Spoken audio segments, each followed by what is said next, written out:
Atos 1, de 4 a 8. E comendo com eles, determinou-lhes que não se ausentassem de Jerusalém, mas que esperassem a promessa do Pai, a qual, disse ele, de mim ouvistes. Porque João, na verdade, batizou com água, mas vós sereis batizados com o Espírito Santo, não muito depois destes dias. Então os que estavam reunidos lhe perguntaram: Senhor, será este o tempo em que restaures o reino de Israel?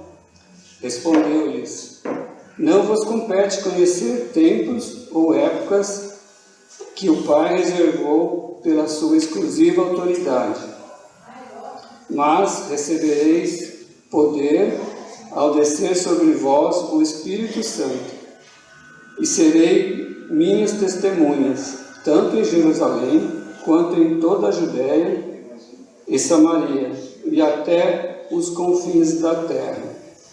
Nesse texto, antes de acontecer de Jesus ascender aos céus, né? E os discípulos estavam ali, e eles não sabiam, né, como seriam dali para frente. E Jesus não responde que o Espírito Santo viria. E mais à frente, no capítulo 2 desse mesmo texto, vai ter o discurso de Pedro, né? Então Pedro fez um discurso, né? E ali foi aonde aconteceu a conversão de quase 3.000 pessoas. E essa diferença é o Espírito Santo. O que eu quero dizer é que, quando nós não temos o Espírito Santo, nós somos uma luz que está apagada. E quando nós recebemos o Espírito Santo, nós estamos acesos para fazer o trabalho e para passar para outras pessoas que vão ficar acesas também, para fazer o trabalho de Deus, né? Para a gente multiplicar o trabalho de Deus. Então esse é o propósito, né, dessa história, desse texto.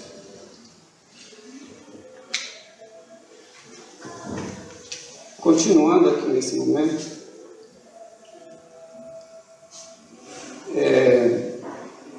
isso é que a gente tem que fazer o melhor de nós, né? Nesse momento eu vou fazer uma oração. Senhor Deus Pai, obrigado, Senhor, por esse momento, Deus, por este grupo, por esta reunião, Senhor. Venha abençoar, Deus, cada propósito na vida, ó Deus, que o Espírito Santo seja com todos, ó Deus, que esse trabalho seja multiplicado, ó Deus, que cada um possa ser testemunho, possa levar a Tua palavra, ó Deus, fazer orações, visita, ó Deus, aquilo que for a vontade do Senhor em nossas vidas, ó Deus. Abençoa cada momento, ó Deus, em nome de Jesus. Amém. O tema dessa noite é sobre Zacarias. Deixa eu ler aqui para os irmãos que Zacarias, ele duvidou da promessa de Deus e ficou mudo.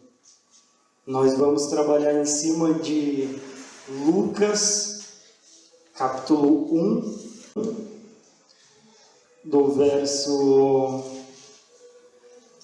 Aqui está do verso 5 ao 12, só que para ganhar contexto, nós vamos trabalhar rapidamente o capítulo todo, não lendo em sequência, mas algumas partes específicas.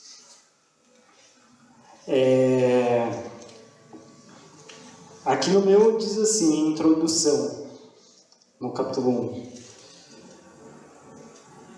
Aí no verso 5 está dividido por título: O nascimento de João Batista é predito.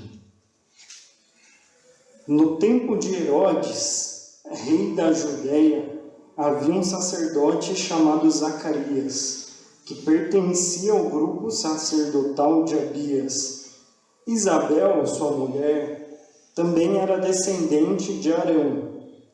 Ambos eram justos aos olhos de Deus, obedecendo de modo irrepreensível a todos os mandamentos e preceitos do Senhor. Mas eles não tinham filhos, porque Isabel era estéril, e ambos eram de idade avançada.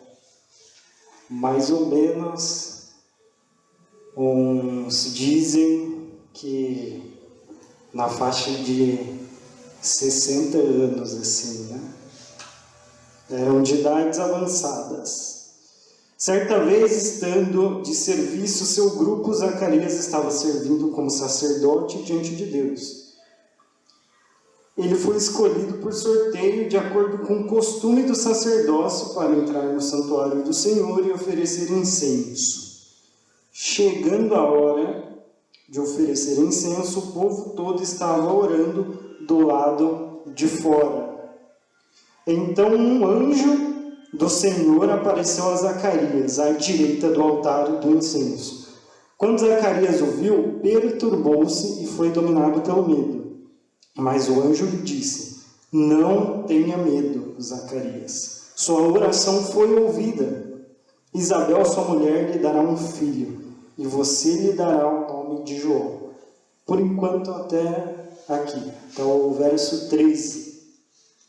Então, rapidamente, para nós entendermos, né, um contexto histórico, era na época de Herodes, né, próximo ali à morte de Herodes, finalzinho, né, do reinado de Herodes, século ali, mais ou menos, na verdade, acho que entre 5 a 6 anos antes de Cristo, assim. Enfim, então Zacarias tinha vida com a sua mulher. E naquela época, como costume judaico, né, sociedade, a esterilidade era vista como uma maldição, né? A mulher era estéril, então significava que ela tinha cometido um pecado muito grave contra Deus, um pecado oculto, e não foi abençoada, né, com a fertilidade. E era estéril. E isso era uma vergonha a ponto da mulher ser excluída da sociedade, tratada igual um leproso, né? Mesma coisa. Para Zacarias isso era muito sério. Aí nós imaginemos aqui, vamos fazer um exercício de imaginação. A nossa mulher, para quem é casado ou está noivo, ou iniciando um relacionamento aí com sua companheira, imagine que ela tem acometida de alguma enfermidade ou alguma questão muito séria, né? E que os outros julguem, né? Ou veem com maus olhos. E a gente sabe que a nossa primeira missão é proteger nossa mulher, né? Vem antes de tudo, prioridade, né? Família, nossa mulher, contra o ataque dos outros, não o ataque físico, mas o ataque de todo jeito, né? Todo modo, palavras. Eu não ia me agradar, né? Se alguém julgasse, falasse mal da minha mulher, nem os irmãos, acredito eu. Zacarias, então, ficava muito chateado com essa questão de Isabel não ter filhos, né? E para ela era uma vergonha. Os mais antigos vão dizer opróbio, né? Palavra difícil. Mas na verdade era vergonha, o fardo que ela carregava. E engraçado aqui, irmãos, que se nós repararmos no verso, vamos dar uma lida novamente, no verso, a partir do 8. Certa vez, estando de serviço seu grupo, Zacarias estava servindo como sacerdote diante de Deus. Ele foi escolhido por meio de sorteio de acordo com o costume do sacerdócio. Se a gente fizer uma leitura rápida, às vezes a gente passa batido e nem percebe a profundidade do texto bíblico. Por quê?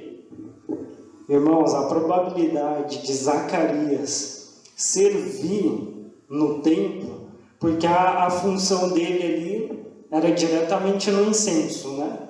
Do templo cada um tinha sua função, a renovação de brasas e aromas. Praticamente, quem fazia isso, fazia uma vez na vida ou nunca fazia na vida. Por quê? Os irmãos se lembram que lá antigamente o rei Davi separou os sacerdotes em 24 turnos, né? Aí tem o turno de Abias. Aqui fala, né, que Zacarias era pertencente ao turno de Abias. 24 grupos que faziam um revezamento, né, do serviço no templo. Cada grupo, em média, numa estimativa de 800 a 1000 sacerdotes. Então vamos colocar aí por baixo, arredondando para 1000, 24 grupos, 24 mil sacerdotes. É muita gente. Muita gente. Qual que é a probabilidade de um sacerdote fazer esse serviço na vida dele? Muito baixa. Ou nunca ia fazer. Então era como se fosse um evento muito especial. Muito especial. Equivalente a um evento marcante em nossas vidas, né? Um casamento ou alguma cerimônia que nos marca, né? E para ele tinha esse significado. Para quem tinha esse privilégio de estar nessa posição, fazer esse ofício, era a melhor coisa, a coisa mais importante da vida, né? Porque ali eles estavam no tempo da lei, né? No templo, e isso era o ápice que um sacerdote ali poderia chegar. E Zacarias foi escolhido pelo sorteio. Na verdade, irmãos, foi a mão de Deus ali, né? Mão de Deus. E aqui, percebam,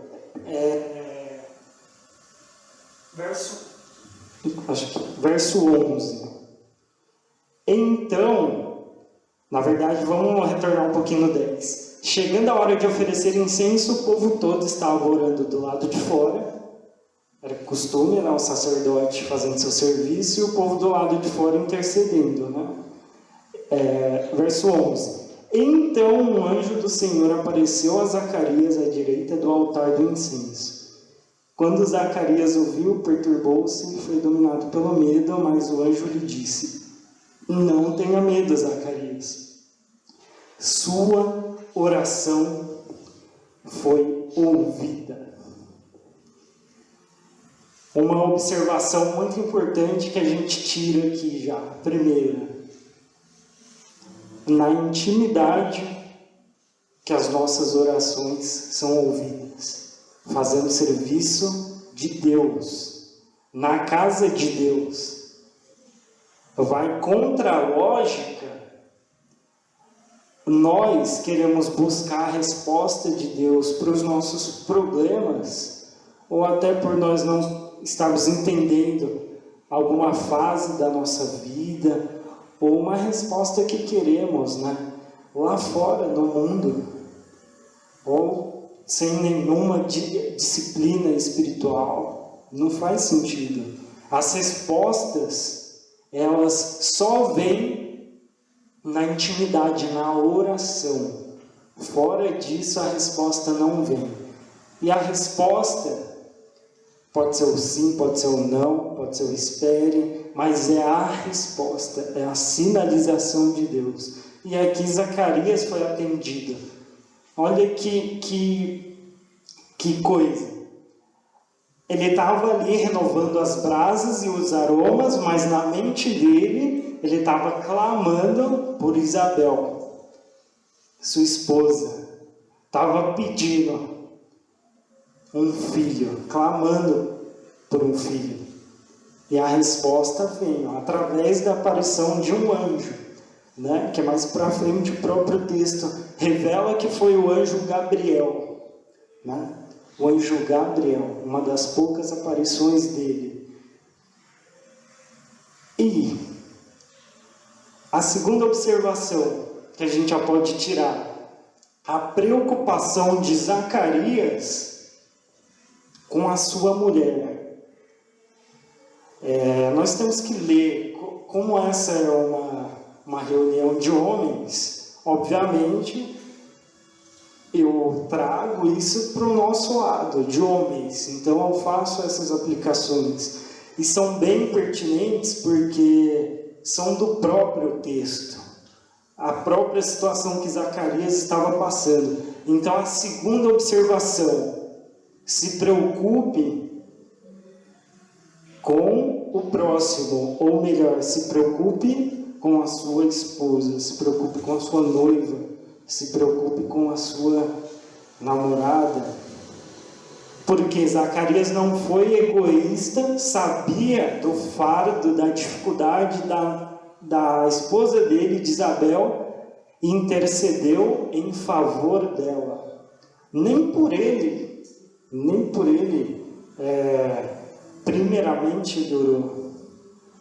Então, nós temos que, muitas vezes, levar diante de Deus não só as nossas dificuldades, às vezes olhar para o lado e ver o que nossa família está passando, o que nossa mulher, o que nossa companheira, né, idônea está passando, e clamar e ser o intercessor, ser o sacerdote dos nossos lares. Isso é muito, muito bonito, foi muito bonito. E Deus aqui claramente deixou isso na Bíblia para a gente ler com esse olhar, exatamente com esse olhar. Zacarias, ele não foi egoísta. E Deus atendeu, lógico, com um propósito maior dentro da história, né? Porque João Batista seria o precursor ali da nova aliança. Precursor preparando o caminho para Jesus Cristo. Tinha um sentido nisso tudo, mas dentro do... como se fosse a gente ter uma lupinha, enxergando o texto, na história de Zacarias específica. A gente tem toda essa problemática que foi tratada na vida dele e que nós podemos aplicar em nossas vidas, mas num panorama maior, assim, como se a gente se afastasse um pouco, a lupa afastasse, a gente consegue ver também que Deus cumpriu nisso tudo a história, né? João Batista preparando o caminho para Jesus Cristo. E eu quero com os irmãos ler especificamente o verso 13. Lucas 1, verso 13. Mas o anjo lhe disse: não tenha medo, Zacarias, sua oração foi ouvida. Isabel, sua mulher, terá um filho por nome João. Mais uma observação. Esse texto aqui, estou batendo bem na tecla esse verso, porque dele a gente pode tirar várias lições. Dentro dessa probabilidade bem pequena que Zacarias tinha de servir, foi escolhido, ele fez uma coisa muito importante para que isso se concretizasse. Ele entrou na brecha. Entrar na brecha, a gente entende, aproveitar a situação, entrar na brecha, quando tem o jargão aí, né? Entra na brecha de oração, vida espiritual. Zacarias entrou na brecha, percebeu a brecha, clamou por essa situação e foi atendido. Eu tenho que aproveitar as brechas que acontecem na minha vida, que me são dadas. Os irmãos têm que aproveitar as brechas que lhes são dadas. Tem um ditado também, né? As oportunidades vão e vêm, né? Quando ela vem, nós temos que agarrar, né? Com os braços abertos, senão ela passa. Temos que estar preparados. E se a brecha passar na tua vida, na minha vida, às vezes passa e custa pra gente.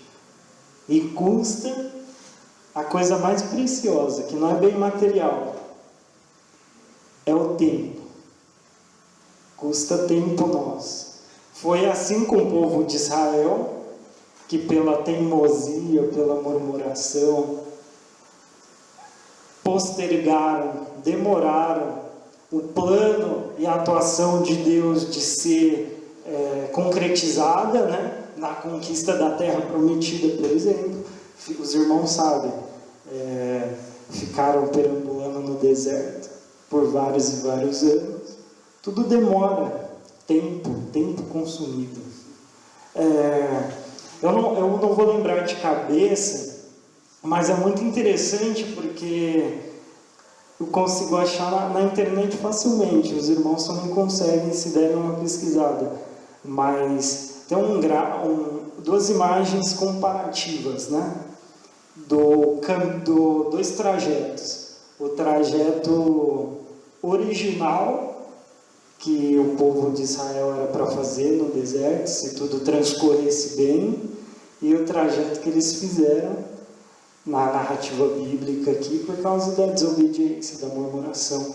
Aí o trajeto que eles fizeram aqui é cheio de voltas, sem sentido.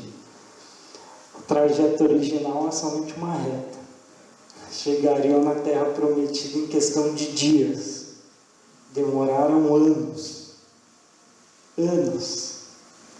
Então, nós temos que nos colocar na brecha de oração, brecha de intimidade, brecha de vida espiritual. Eu mesmo, na verdade, cada um aqui, essa noite, tem uma história, né, de vida.